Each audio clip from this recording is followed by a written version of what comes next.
Otep, Otep, Otep, Otep, Otep, Otep. Alors, Ali Bongo Ndimba et sa famille en exil, que ce soit en Angola, que ce soit en Angleterre, une situation qui suscite des interrogations et ne saurait nous laisser indifférents. Lorsqu'Ali Bongo Ndimba tombe malade, les langues se délient. Au niveau du palais, on nous apprend que Sylvia et Noureddin maltraitent Ali Bongo Ndimba. Conséquence de cette maltraitance, la falsification des actes administratifs dont l'imitation de sa signature par Syriac Mvourandiami, mais en réalité, Syriac Mvourandiami qui n'était qu'un bouc émissaire. La stratégie était donc simple.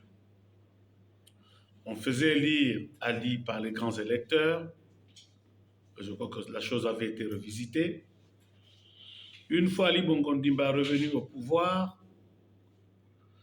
Sylvia et son fils devaient tout simplement achever Ali physiquement et créer des stratagèmes pour que Nourdine Valentin, fils adoptif et putatif d'Ali Bongo Ndimba et Sylvia, prenne le pouvoir. Mais Dieu étant merveilleux, nous avons donc été épargnés de ça. En réalité, que ce soit Sylvia Bongo Ndimba, que ce soit Noureddin, il devait faire la prison à vie. Il devait faire la prison à vie. Tout en évitant tout type de procès parce que Sylvia à la barre, Noureddin à la barre, je vous assure que la République allait trembler et allait trembler terriblement. Parce que dans cette mésaventure, il n'y avait pas que Nourdine, il n'y avait pas que Sylvia, il n'y avait pas que Syriac Mvourandiami, il y avait les copains, copines, coquins, coquines. Qu'ils aillent en Angola ou qu'ils aillent en Angleterre, Sylvia et son fils, face à Ali Bongo Ndimba désormais isolé, ont largement le temps de le tuer à petit feu et de faire remonter en surface leur stratégie d'appropriation du pouvoir. On nous a parlé entre-temps d'une révolution de palais.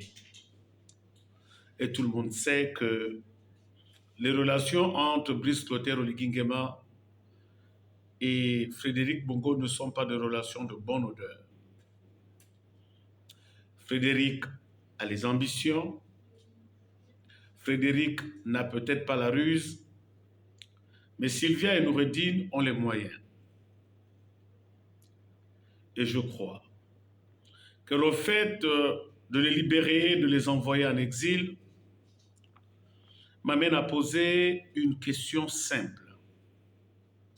Frédéric, Noureddin, Sylvia, avec autant d'argent à l'extérieur, flirtant avec des pays terribles et terroristes comme l'Angola.